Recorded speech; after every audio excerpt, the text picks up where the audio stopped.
Vai. Sábado. E assim, pessoal, eu vou encerrando mais esse humilde vídeo. Mais essa dica que eu dou aí de como montar uma fogueira, né? Confesso que eu tô cansado, né, pessoal? Para descansar um pouco, já coloquei, já levantei o fio lá, já arrumei o fio lá que tava meio caindo na subida da entrada da casa. E agora eu terminando aqui de montar essa fogueira. Aproveitei umas lenhas que já tinha aqui numa outra fogueira que tinha. Eu estou aqui debaixo da barraquinha, pessoal.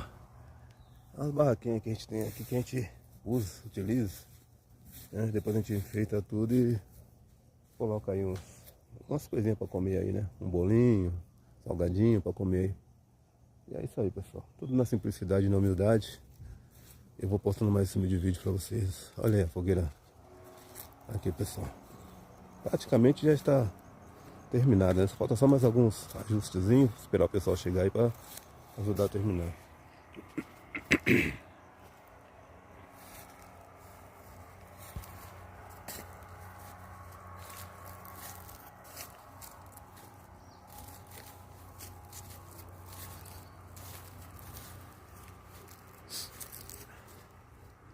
Isso aí, pessoal. Agora eu vou encerrando mais esse